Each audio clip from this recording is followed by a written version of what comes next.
Amis cartésiens, bonjour et bienvenue dans cette édition du journal du samedi 29 avril 2023. Les thèmes que nous allons aborder aujourd'hui sont les suivants. Les commerçants et artisans du Cateau Expansion ont organisé leur première marche colorée. Ateliers et heures du compte autour du chocolat à la médiathèque. Restons à la médiathèque où un appel aux dons a été lancé. Inauguration du carré militaire de Catillon. Nouvel épisode du Mag Info Active ton souffle pour bien choisir son activité physique. Et nous clôturerons ce journal avec les archives de Beffroi Vision et au menu chocolat et kermesse. Les commerçants et artisans faisant partie du Cateau Expansion ont décidé d'organiser une marche colorée qu'ils ont intitulée « Color Me le Cateau ». Au programme de cet événement, un parcours de 6 km à travers toute la ville qui a rassemblé près de 400 participants. Convivialité et bonne humeur étaient au rendez-vous. Découvrez les images de Claude Delcourt sur cette matinée haute en couleurs, je ne vous en dis pas plus. Bien, vous venez ici devant le podium. Alors bien sûr, de votre retour, je vous offre bien des éco-cups. Vous repartez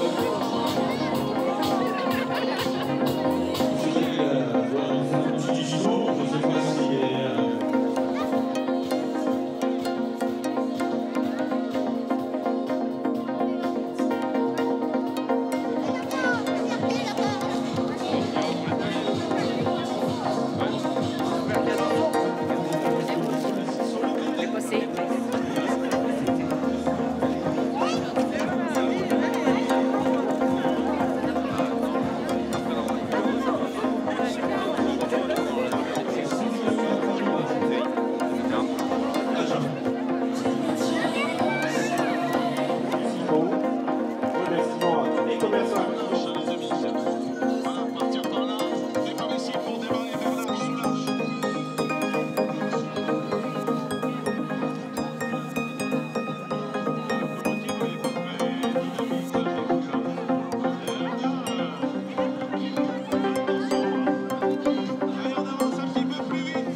Alors c'est la première course colorée des commerçants de Cateau Expansion. On a une belle réussite aujourd'hui, la météo était avec nous, là qui pleut mais ça se termine. On a eu environ 400 participants à cette première édition de la marche colorée au Cateau Cambrésis. Donc tout le monde est satisfait. Une belle marche qui a duré 6 km, un parcours de 6 km. Alors quel était le parcours? Alors on a commencé à l'esplanade du Mont Plaisir, on remontait le centre-ville, direction la brasserie historique, poursuivant ensuite la direction de l'hors-période le trèfle d'argent, où nous attendait aussi également un lâcher de poudre. Ensuite nous prenions la direction de la piscine, où on avait également un lâcher de poudre, pour reterminer ici au niveau de l'esplanade pour un show final. Donc ça faisait un parcours de 6 km. Donc je tiens à remercier tout l'ensemble des participants à cette manifestation, mais également toute l'équipe de bénévoles. Nous étions plus de 50 participants.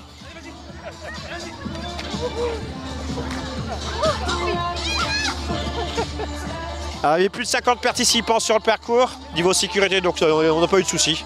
Donc je tiens à remercier tout le monde pour cette belle réussite. La météo était avec nous durant cette matinée aussi. Alors c'est quoi cette poudre? Donc cette poudre c'est à base de farine de maïs, donc c'est biodégradable. Même si vous en mangez ou vous en avez dans la bouche, il n'y a pas de souci, hein, c'est au niveau... Il y avait aussi un carpodium. Donc le carpodium de la région Nord-Pas-de-Calais, qui était venu animer cette manifestation avec un animateur. Et le groupe de danse des Pop-Up Girls du Pomeroy qui ont fait l'échauffement ce matin.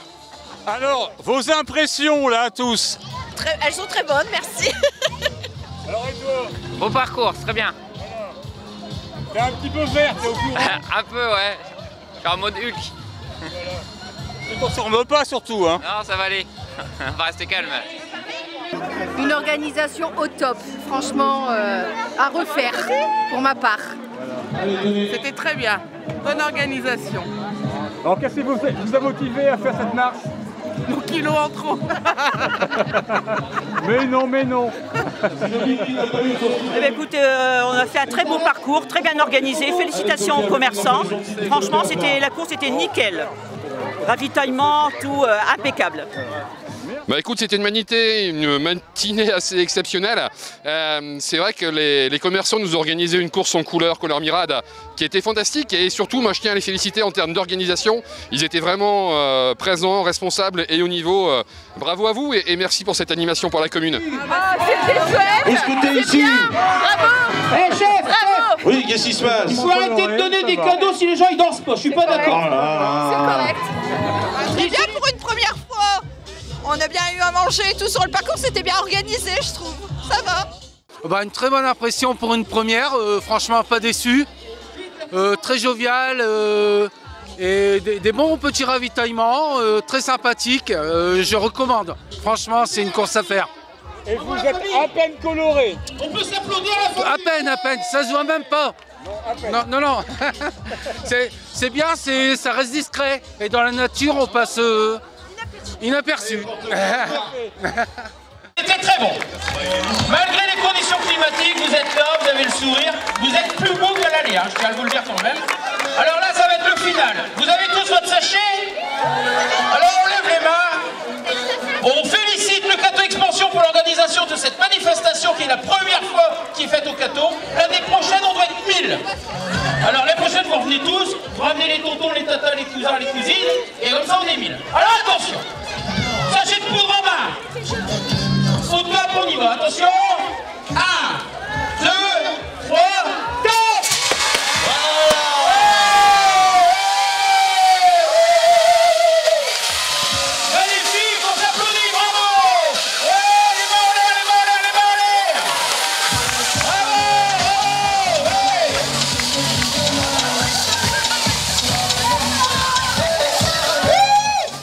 Le reportage qui suit va donner l'eau à la bouche aux plus gourmands d'entre vous.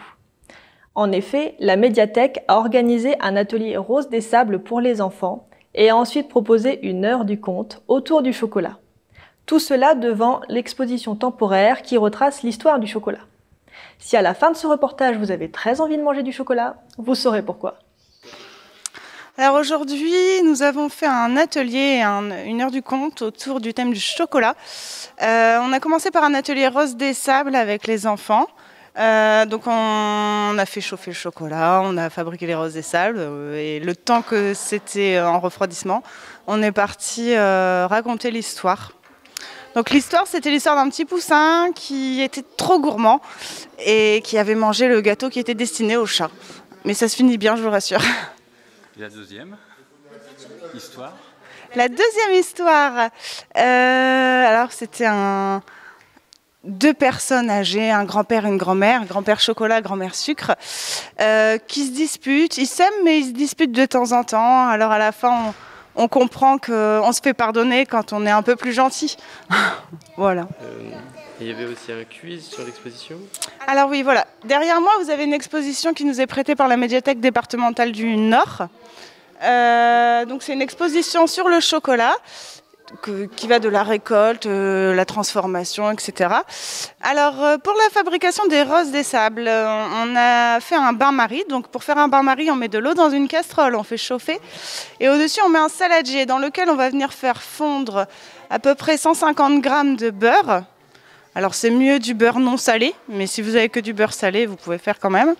Et j'ai mis une plaque de 200 grammes de chocolat noir ainsi qu'une plaque de 200 grammes de chocolat au lait.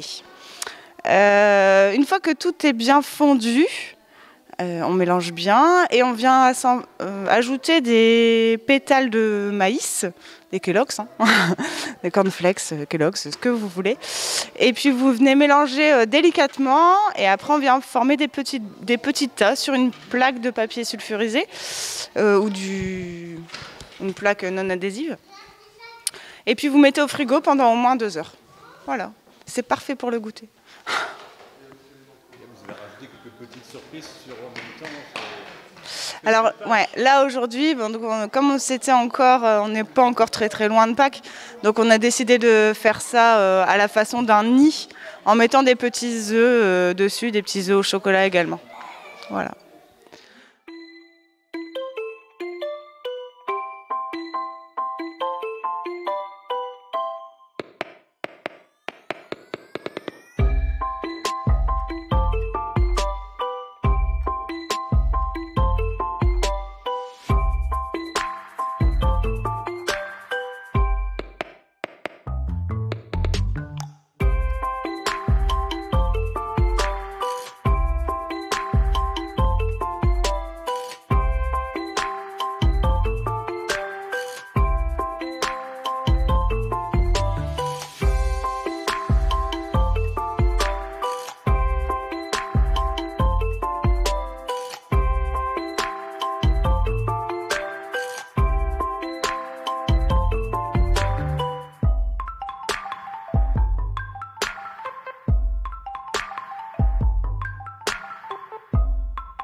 Restons à la médiathèque, mais cette fois-ci, entrons là où le public n'a pas l'habitude d'aller, c'est-à-dire dans les archives. C'est dans les sous-sols de la médiathèque qu'est conservé le cœur du patrimoine cathésien, notamment concernant la rivière, la Selle. C'est pour cela qu'un étudiant en histoire, archéologie, patrimoine et environnement est actuellement en train de fouiller dans les documents afin de trouver les trésors des archives patrimoniales à propos de la célèbre rivière qui ne traverse pas uniquement le Cateau. Je laisse tout de suite la parole à monsieur Aurélien Caneva qui va vous expliquer comment vous pouvez contribuer à ces recherches. Bonjour, bienvenue à la médiathèque du Cateau pour un petit reportage au sein de nos archives. Donc c'est le service méconnu du grand public. Tout le monde connaît la lecture publique, l'empreinte DVD, de livres, de bandes dessinées et de jeux de société. Mais nous avons aussi un service d'archives patrimonial dont le but est de préserver et de travailler sur le patrimoine historique de la ville. Donc des vieux livres, les généalogistes connaissent très bien, pour remonter les générations, et ben nous conservons pas mal de documents. Des documents aussi sur les usines Seydoux, sur un peu sur tout en fait, hein, les associations, les clubs de sport. Et donc nous avons nos historiens locaux, M. Langrand, Mme Bouvard, M. Caudron, etc. etc. Mais nous avons aussi tissé des liens avec l'université du Hainaut-Cambrésis, et tous les ans, depuis quelques années, nous faisons venir un étudiant et nous lui donnons un sujet divers et varié, enfin un sujet de travail en fait. Et cette année, nous mettons le focus sur la selle, donc l'eau, la selle, sujet terriblement d'actualité. Il se trouve que le Cateau a une particularité, c'est que vous avez des acteurs qui travaillent sur la selle, qui sont assez reconnus, et on a trouvé que ça allait être intéressant de mettre un peu le focus dessus. Donc je vais donner la parole à Florent, qui est en licence 3, si je ne me trompe pas, et qui va vous expliquer un petit peu. Donc il est là depuis 15 jours, donc là on lui a donné énormément de documents, de lectures, pour qu'il s'imprègne un peu de l'univers. Et ensuite, il a les coups des franches pour travailler. Donc là, ce mini-reportage a pour but de présenter Florent à notre travail, mais c'est aussi un appel aux dons, hein, vu qu'on travaille sur la selle. Nous sommes friands, nous aimerions bien récupérer n'importe quoi comme document sur la vie catésienne, on va dire du 59-360, hein, donc le Cateau large, mais pas la selle dans son intégralité. Sur la vie au bord de la selle, si vous avez des documents, ça nous intéresse fortement pour numérisation et enrichir son travail. Et aussi, nous cherchons des témoignages, voilà, les souvenirs d'antan, parce que la selle, c'est un environnement dynamique, hein, qui évolue. Aujourd'hui, il y a des activités qui n'étaient pas celles d'hier, et nous aimerions bien récupérer des témoignages d'anciens. Voilà, donc Beffroi Vision. Si vous avez envie de nous raconter un petit peu, alors soit avec une prise de vue, soit sans, hein, simplement un enregistrement audio, ça nous intéresse fortement. Donc voilà, donc je vais passer la parole à Florent qui va nous parler un peu de son projet. Voilà. Oui. Donc bonjour, je me présente, je m'appelle Florent Gérard, je suis en licence 3 d'histoire à Cambrai, donc à l'université La Forêt, en licence ARP. Donc je suis maintenant depuis un peu plus de 2 semaines en stage ici à la médiathèque du Cateau-Cambrésis. Donc je travaille sur tout ce qui est histoire, l'environnement du Cateau-Cambrésis et en particulier de la rivière Selle. Et donc pour refaire son histoire depuis l'installation, par exemple, des premiers habitants du Cateau jusqu'à nos jours, vraiment à nos périodes contemporaines. Donc faire un panel large de l'histoire de cette rivière. Et on aurait besoin, par exemple, si vous avez peut-être des photos ou alors vos propres témoignages de souvenirs que vous avez pu passer sur les bords de la Selle en étant plus jeune ou même maintenant à la pêche ou autre. Voilà. Les Ulysses viennent de nous amener leur création tous les ans. Leur création est excellente. Donc là, Beffroi Vision est là, donc on se permet de vous montrer. Donc en petit rappel, le concours des 10 mots, c'est un événement national sur la francophonie. Tous les ans, sur un thème donné, 10 mots sont sélectionnés.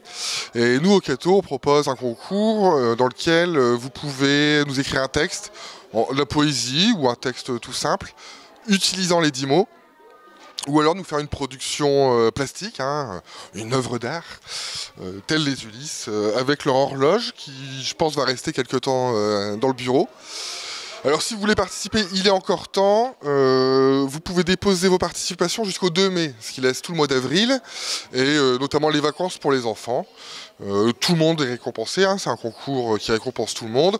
Il y a évidemment un gagnant qui sera un peu plus récompensé, mais tout le monde repart avec des livres, des goodies. On essaye de sélectionner parmi nos désherbages des livres qui peuvent vous plaire. Donc voilà, donc n'hésitez pas à participer. Alors je vous fais la lecture des 10 mots. Le thème cette année c'est 10 mots à tous les temps. Alors les mots ça fait un peu peur au début, mais après ça passe, hein. Donc année-lumière, avant-jour, dardard, déjà vu, hivernage, lambiné, plus que parfait, rythmé, synchrone et tic-tac.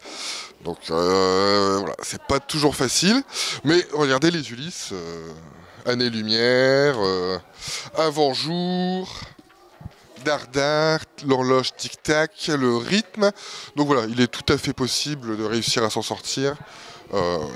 Tic-tac ici, ou de nous produire un truc. Donc voilà, donc le règlement ici, vous pouvez venir le retirer de la bibliothèque, ou alors il est en ligne sur le site de la médiathèque, et il vous reste un mois pour participer. Direction Catillon maintenant, où s'est déroulée l'inauguration du carré militaire, situé dans le cimetière communal. En rénovant le carré militaire, avec le concours du Souvenir français et le travail de ses employés municipaux, Catillon a mis à l'honneur ses 69 morts pour la France lors de la Première Guerre mondiale.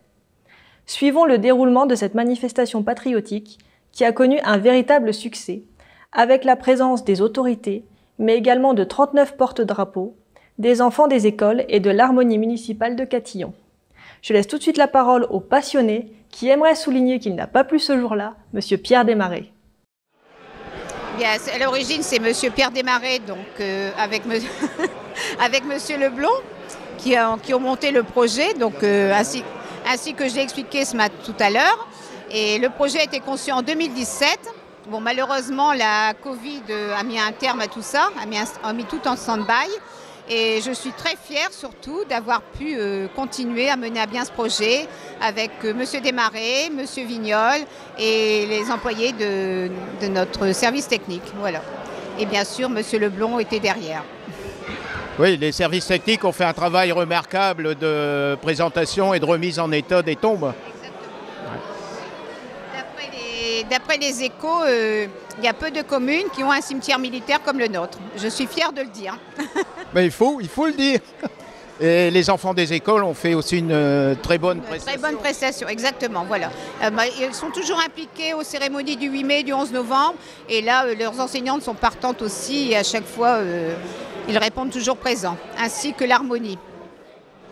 Donc j'ai le plaisir d'avoir à côté de moi Monsieur Vignol, qui est le président du comité de Caudry. Voilà. Que pensez-vous de cette manifestation patriotique ? Impressionné. J'ai été impressionné par le nombre de drapeaux, 39 drapeaux, c'est du jamais vu. J'ai rarement vu ça et pourtant j'en ai déjà fait des inaugurations. J'ai été ravi de voir les jeunes de l'école municipale qui ont participé activement à cette cérémonie. Les autorités officielles étaient là et le résultat de ce travail entrepris en 2017 avec Monsieur Desmarais, avec Monsieur Leblond, l'ancien maire, avec Madame le Duc qui a pris le relais et vous l'avez certainement vu dans les images, et unique, notamment les croix que vous vouliez, Monsieur Desmarais, qu'on n'enlève pas, qu'on restaure, et il y a eu un très beau travail de fait. Donc le Souvenir français est très fier de cette réalisation et remercie énormément la mairie de Catillon, Monsieur Desmarais, les services techniques pour ce qui a été réalisé. Voilà, comme je le disais, maintenant des soldats morts pour la France qui retrouvent une sépulture en parfait état et c'est surtout pour le devoir de mémoire. Hein, ces sépultures maintenant sont le témoin du passé, elles sont là pour longtemps et c'est important pour la transmission à nos plus jeunes. Voilà, je vous remercie de m'avoir écouté. Eh bien, je vous remercie également pour toutes vos explications. Il n'y a plus rien à dire derrière ça. Si, vous avez toujours quelque chose à dire aussi. Ben, oui. Vous avez toujours des anecdotes. Mais on est pris par le temps. Ouais. Mais vous êtes précieux, très précieux, je le redis. Parce que ce travail de recherche que vous avez effectué, ces histoires de tous ces jeunes, moins jeunes, qui sont tombés pendant la Première Guerre mondiale, des civils, écoutez, on a appris beaucoup de choses grâce à vous et on vous en remercie. J'ai les chevilles qui gonflent, merci. Voilà. Madame la conseillère départementale, je me suis laissé dire que vous aviez des attaches particulières avec Catillon. Ce qui nous vaut le plaisir de vous voir. Alors oui, tout à fait. Chaque fois qu'il y a une manifestation, aussi simple soit-elle, mais aujourd'hui c'était vraiment un grand moment. Mais oui, au vu de mes attaches catillonnaises de par ma maman, puisque mes grands-parents ont vécu une très grande partie de leur vie à Catillon. C'est vrai que j'essaie de répondre à chaque fois présente. Et aujourd'hui, c'était vraiment en plus un moment salutaire et très solennel et empreint de beaucoup d'émotions qui s'est offert à nous. Donc je me devais d'être présente. Eh bien, Catillon vous remercie pour votre présence. Et qu'est-ce que vous pensez de l'ensemble de la manifestation ? Alors une cérémonie qui a été très belle, très bien menée, avec de beaux intervenants. Je tiens à saluer toutes les personnes qui ont participé. Madame le maire qui a repris le flambeau de son prédécesseur pour que ce projet continue. Vous, Monsieur Desmarais, puisque vous êtes notre historien local et vous avez beaucoup œuvré en tout cas pour que l'ensemble des noms aujourd'hui soient reconnus, en tout cas des personnes catillonnaises qui ont perdu la vie pour notre liberté.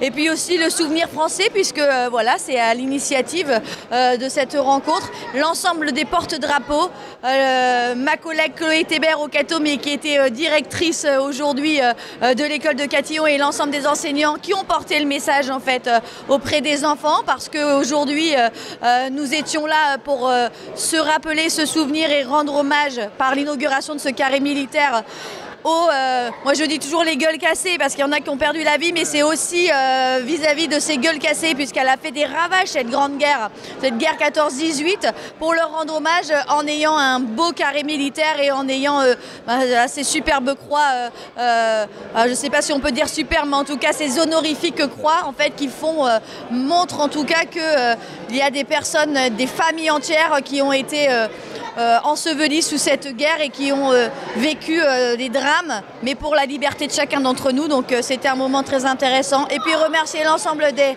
associations patriotiques et des porte-drapeaux qui étaient présents aujourd'hui. Eh bien, je vous remercie pour toutes ces éloges et puis je vous laisse retourner vos collègues. Merci beaucoup. Bien, eh bien, monsieur le député, c'est un plaisir de vous rencontrer ici à Catillon. J'aime bien venir à Catillon. Catillon, j'y venais pêcher parce que c'est le bassin qui est en association avec Caudry, et puis j'étais là au vœu en début d'année. Donc Catillon, c'est une belle ville que j'aime beaucoup. Et qu'est-ce que vous pensez de cette manifestation patriotique? Alors elle m'a impressionné, il y avait 39 drapeaux, énormément de gens, et puis c'était très émouvant parce que je pense par exemple à la famille Fleury où il y a 6 tombes actuellement dans le carré militaire. Je pense Monsieur Josse, Madame Lenain, qui ont été fusillés parce qu'ils possédaient des pigeons. Donc une cérémonie très émouvante avec beaucoup de drapeaux et beaucoup d'associations patriotiques.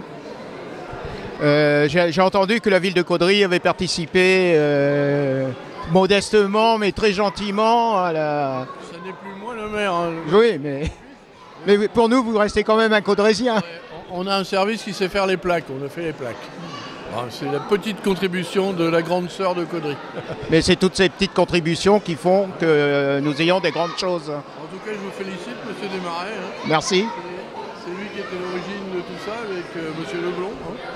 Et c'est toujours intéressant de connaître ce qui s'est passé dans une commune. Catillon a beaucoup donné pour la patrie.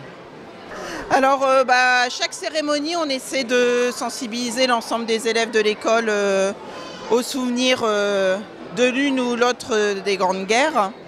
On arrive toujours à en mobiliser un certain nombre. Bon, là, un petit peu moins nombreux que d'habitude parce que c'est les vacances scolaires et il y en a déjà certains qui sont partis. Et donc, voilà, en amont, on travaille sur l'ensemble des 2 guerres mondiales, sur le monument aux morts. Voilà, on essaie de les sensibiliser au maximum. Hein. Oui, c'est un très beau travail de mémoire et j'ai remarqué qu'ils assistaient pratiquement à toutes les cérémonies patriotiques à Catillon. Oui, tous les ans, on les invite à nous accompagner pour se souvenir des soldats qui sont décédés. Et voilà, c'est toujours bien suivi et ils sont fiers de chanter la Marseillaise lors de chaque rencontre. Oui, on l'a remarqué, ils étaient tous bien en cœur. Voilà. C'est bien. Et vous, vos élèves ont participé également? Oui, donc moi, je suis enseignante en CE1, CE2. On essaie aussi de mobiliser les plus petits. Et aux cérémonies, pareil, maintenant ils lisent aussi une partie de lettres de poilus. Et comme ça, on travaille le devoir de mémoire dès le départ. Et on travaille aussi sur le monument aux morts surtout. vient observer le monument et ma collègue, elle continue la suite. Oui, on a vu des élèves vraiment très jeunes partir fièrement avec leurs fleurs dans la main pour les déposer au pied des tombes. Ouais, voilà, ça c'est le bien fondé des fratries où le grand frère vient amener la petite sœur et c'est comme ça qu'on essaie de leur inculquer le devoir de mémoire. C'est là qu'on voit le travail des institutrices qui insufflent ce goût du patriotisme, si je peux m'exprimer ainsi, aux élèves. Et puis voilà, travailler sur la mémoire pour anticiper l'avenir. Il y a un an, on était avec nos élèves à Rome. Voilà, aujourd'hui, on est là, on essaie de développer la culture, la mémoire et en faire de futurs citoyens éclairés.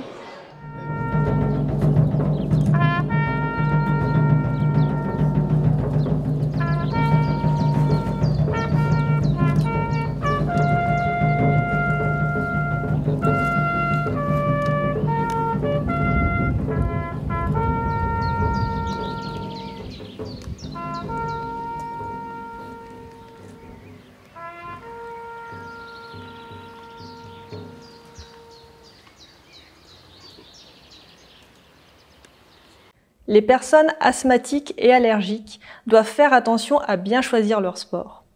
Voici quelques informations pour pratiquer une activité physique adaptée et en toute sécurité avec ce nouvel épisode d'Active ton souffle.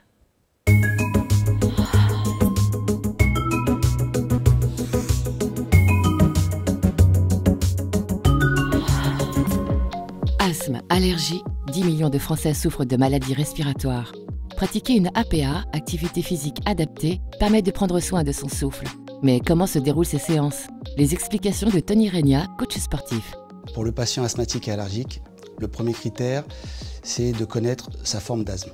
Au-delà de l'asthme, il faut aussi prendre en considération leurs autres particularités, leurs limitations en termes de mobilité, en termes de respiration pendant l'effort et musculaire. Donc à partir de là, un programme est établi et on suit le déroulement pour pouvoir faire progresser la personne.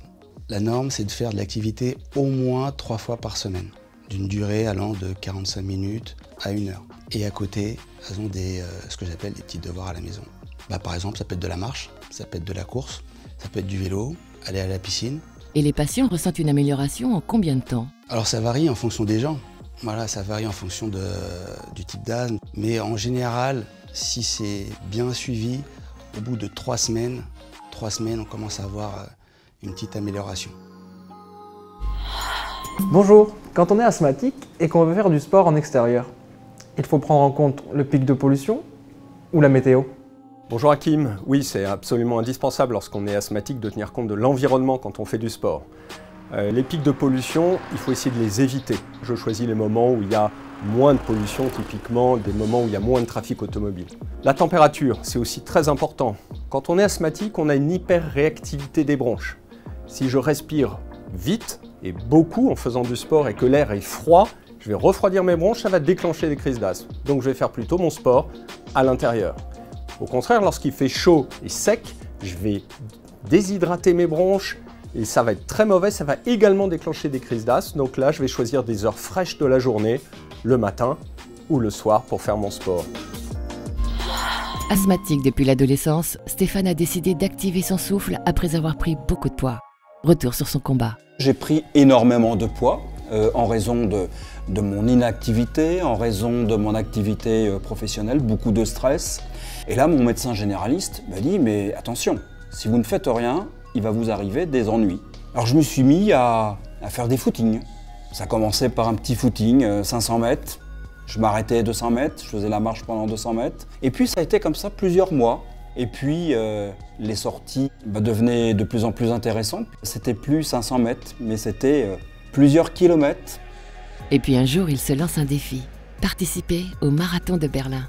Et donc le marathon de Berlin, pour moi, correspondait à une volonté de démystifier cette question de quand on est asthmatique, on ne peut pas faire de sport.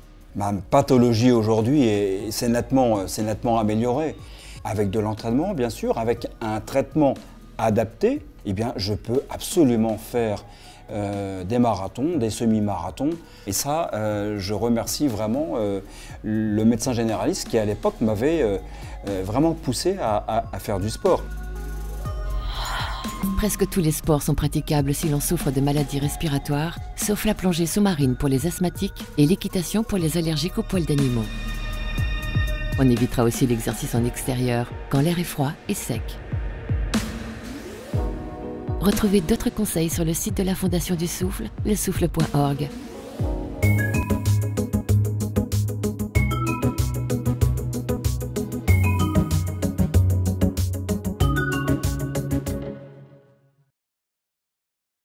Les archives de Beffroi Vision vous replongent cette fois-ci durant les vacances de Pâques 2003, avec 2 reportages, la fête du chocolat à la Maison des Enfants et la kermesse du centre de loisirs.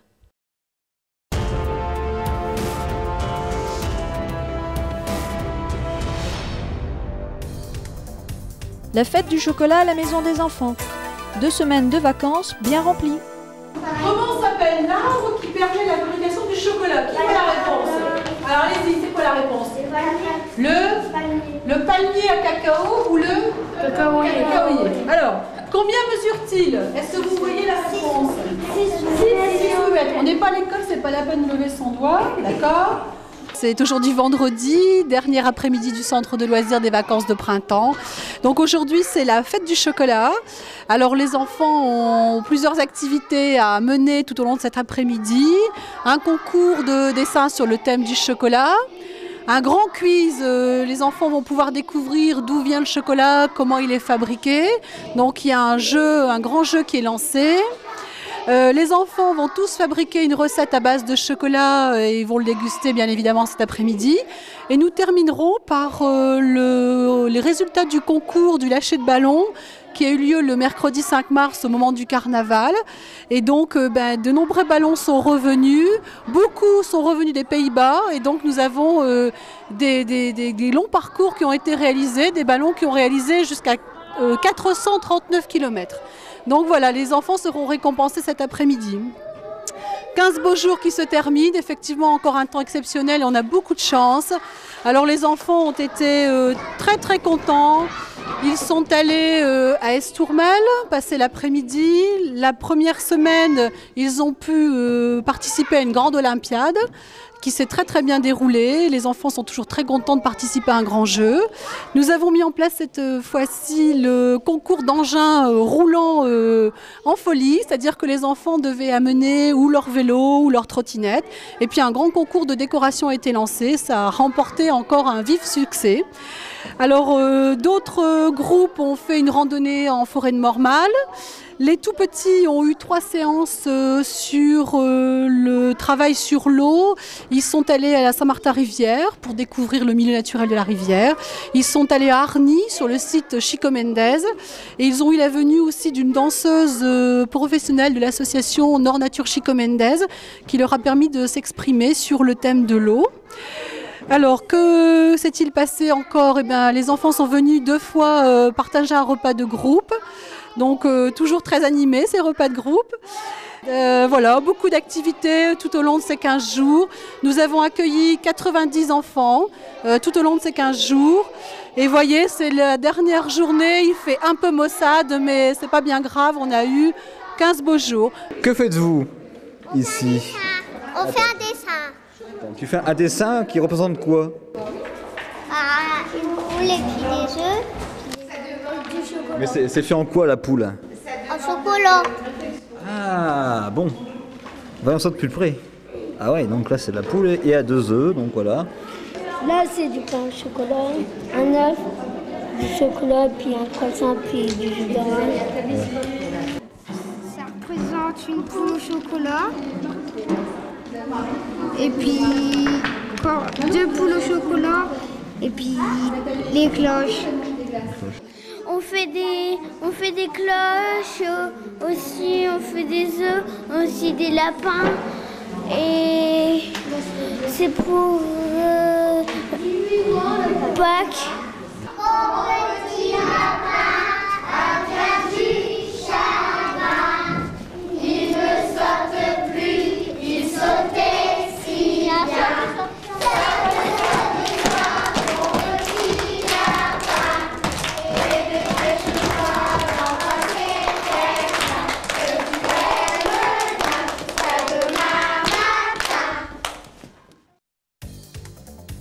Kermesse du centre de loisirs, danse et jeux à gogo.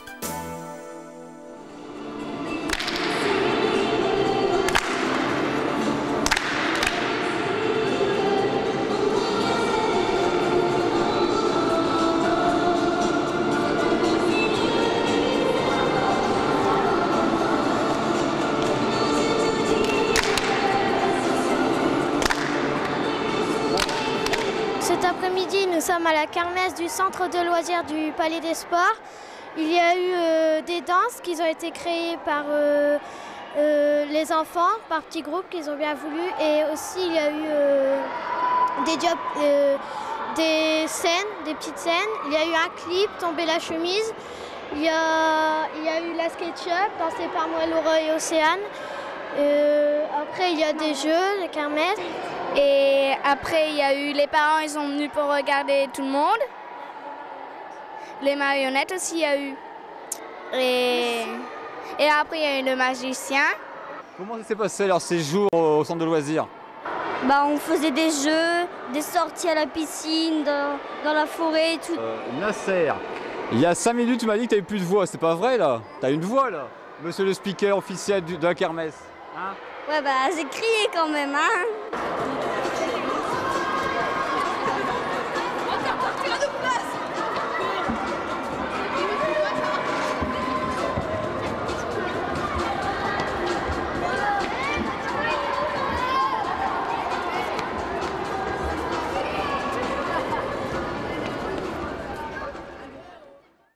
Et maintenant, place aux brèves. La ville du Cateau accueille les pépites du cyclisme international du Paris-Roubaix Espoir. L'association Vélo Club de Roubaix organise un départ de la course au Cateau le dimanche 7 mai à 11 h. Un podium sera installé à l'esplanade Montplaisir avec animation. Après présentation, les cyclistes feront 3 tours d'échauffement dans le centre-ville et le départ réel sera donné rue du Corbeau, où les coureurs partiront en direction du Pomereuil. C'est ainsi que se termine cette édition très chocolatée. Pas de page sport cette semaine, mais ne vous inquiétez pas, si vous voulez voir André Biangou et une ancienne édition de la page des sports, voire même un journal ou un magazine qui vous a plu, une seule adresse, notre chaîne officielle, @Beffroi-Vision officielle. Soyez nombreux à vous abonner à la chaîne, on est presque à 1000 abonnés. Pour cela, rien de plus simple, un clic suffit, c'est 100% gratuit. Et si vous nous suivez et qu'on arrive à atteindre les 1000 abonnés, il y aura une petite surprise sur notre chaîne. Alors, allez-y sans attendre. Et bien évidemment, vous pouvez toujours nous retrouver sur notre site officiel, notre compte Instagram, notre page Facebook, Beffroi Vision. Il ne me reste plus qu'à vous dire à très bientôt. Bye bye.